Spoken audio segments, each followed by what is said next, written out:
Ви посакувам добре дојде на мојот YouTube канал. Јас сум Маре Стоилова, дипломиран социолог, дипломиран психолог, магистар по клиничка и советодавна психологија и советник во гешталт психотерапија.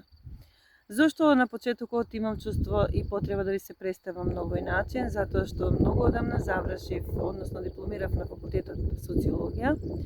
Тоа е науката која што мене многу ме привлекуваше, но работејќи со општествената средина, како најопшта општествена наука социологијата, имајќи директен контакт со луѓето кои што ја сочинуваат општествената заедница, сватив дека квалитетот на живот во таа општествена заедница директно зависи од менталните карактеристики на самиот поединец, па и група. Значи, многу ме привлече психологијата, па се одлучив да одам и на тој факултет. Она што најмногу ме инспирираше во психологијата и како одбрана на магистарската работа ми беше емоционалната интелигенција. Тоа е суштината на живењето на човекот во 21. век. Нашето општество работи пред се на проучување, односно надоградување и работа на рационалната, односно когнитивната сфера.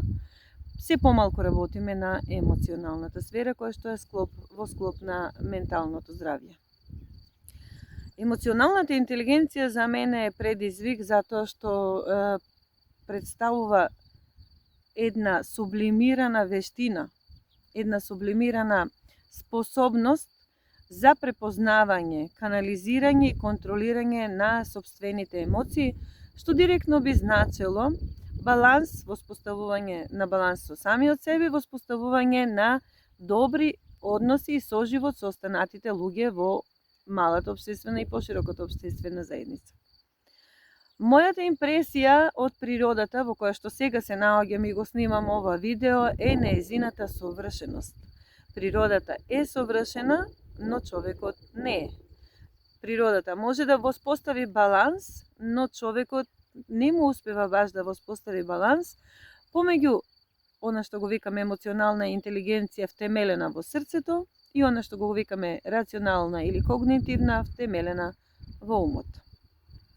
Моја инспирација секако е делото на Даниел Големан, големиот писател кој што објави во 1995 едно прекрасно дело, со кој што направи просветлување на човековиот род, каде што се сублимирани сите негови идеи и концепции за тоа дека многу треба да се работи на емоционалната интелигенција. Чекорот со тоа го фати високоразвиениот западен свет, кој што ги имплементираше сите начини како да се спознава и работи на развојот на емоционалната интелигенција уште кај малите деца. Во нашиот воспитно-образовен систем тоа не е имплементирано. Во делото на Големан ме инспирираше една реченица каде што пишуваше: најтешко е да се справите со првиот импулс. Зошто? Ова зборува и за физиолошката концепција која што тоа истакнува. Првиот импулс е во нашиот лингвистички систем на мозокот, кој што е малце примарен и постар дел од мозочната структура. Импулсот, ако го оставиме само во лингвистичкиот систем, може да ни направи проблеми.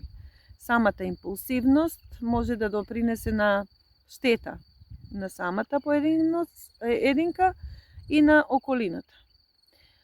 Токму развојот на емоционалната интелигенција значи следно: процесуирање, односно пренесување на импулсот, на првичниот импулс, дали се работи за трагедија, дали се работи за конфликт, дали се работи за навреда, дали се работи за физички напад и не знам, значи првото што ќе се случи во лингвистичкиот систем се обработува на еден примарен, односно на еден малце примитивен начин во тој систем. Емоционалната интелигенција возможува да тој првичен импулс дојде до фронталниот дел од мозокот, каде што вклучуваме и рационалност, а и вклучуваме волја, собствена волја. Самиот човек, значи, откако во лингвистичкиот систем ќе ја препознае првичната импулсивност од ударот на од страна на надвор или може би самиот човек со мисла си предизвикува некаква импулсивност. Значи, кога приаѓа во фронталниот кортекс, се обработува на начин преку препознавање на таа емоција, преку селектирање, преку контрола на истата. Тоа е емоционалната интелигенција, вака накратко и грубо кажано. Честопати ние и во самото општество препознаваме луѓе кои што имаат висока рационална интелигенција, но емоционална интелигенција речиси да немаат.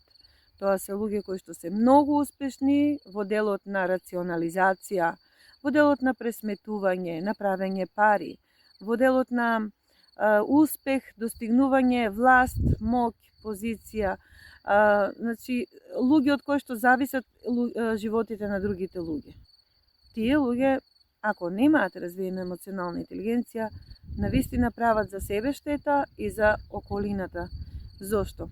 Затоа што во процесот на психотерапија, кога имам клиенти, ми се случува да полемизираат, бидејќи во гешталт психотерапијата го пуштаме да говори клиентот се што му лежи на срце, со тоа што доаѓа на психотерапија со овде и сега, може би да се врати во минатото ако има некои убедувања или така натаму. Во таквите процеси на психотерапија доаѓаат клиенти кои што, верували или не, тврдат дека емоции не постојат. И не смеам да се дрзнам да објаснам дека при самото раѓање примарните емоции се изразени кај самото бебе. Тоа и фацијално ги покажува емоциите. Емоциите се со раѓање. Тоа се примарните емоции кои понатаму се надоградуваат и во процесот на созревање созреваат заедно со самата физиологија на целокупната личност. Може да се случи завршен процес на созревање на емоциите, а може и никогаш да не созреат. Од што зависи? Па секако зависи од обкружувањето, од средината, околината. Некои пациенти умеат да ми кажат: знаете, тоа што не ми го дал мојот татко, мајка и околината, не можам ни јас да го дадам. Ако се биле тие сурови кон мене, јас така знам, така умеам. Таквите уверувања токму на психотерапија ги менуваме. Значи, од нас зависи се, ништо не мораме и не требаме, меѓутоа од нас сепак зависи се. Многу ми е олеснителна околност моментот кога луѓето признаваат дека се борат со празнина во душата, дека тоа е предизвикано, после во процес на психотерапија откриваме дека тоа е предизвикано од потиснување на емоции. И постојано како начин на делување и функционирање ги потиснуваат. Луѓето за да преживеат како мали морале да бидат и креативно адаптирани, за да преживеат. Меѓутоа, кога се свесни за самите себе, кога сакат да работат на своето ментално здравје, најголем проблем е потиснувањето, кое доведува подоцна до големи проблеми, доведува и до празнина, доведува во лош баланс со самиот себе, со околината. Значи, не добра емоционална интелигенција, човек со неразвиена емоционална интелигенција, прво има проблем со самиот себе, потоа им прави проблеми на другите, а исто така не може да се заштити од останатите. Затоа е многу значена емоционалната интелигенција, значи да биде во баланс со самиот себе си, да се спаси себе си од себе си, да ги спаси другите од себе си, од нивната импулсивност, во тој, како што кажав, примитивен дел од кората од мозочната структура, и да умее да ги препознае емоциите кај другите, за да се заштити и од нивните лоши вибрации. Кога реков да ги уме да ги препознае емоциите, веројатно ви паѓа на идеја, асоциација дека говорам за емпатија. Да, исто и емпатијата е вештина и способност на препознавање на сопствените емоции, особено на препознавање на емоциите кај останатите луѓе, што би рекле моите ученици, да се ставам во чевлите на другиот. Како и да е, емоционалната интелигенција е предизвик на човекот на 21. век. Во време кога се соочуваме со многу искушенија, во време кога сме отуѓени едни од други од самите себе, повикот на психотерапија и повикот на работа на своето ментално здравје одекнува, е неминовен И затоа ви посакувам да се сакате себе си, да се почитувате себе си, да работите на себе си, а за таа работа секако сме овде да ви помогнеме, да ви дадеме поддршка, подкрепа и да ве разбереме секако.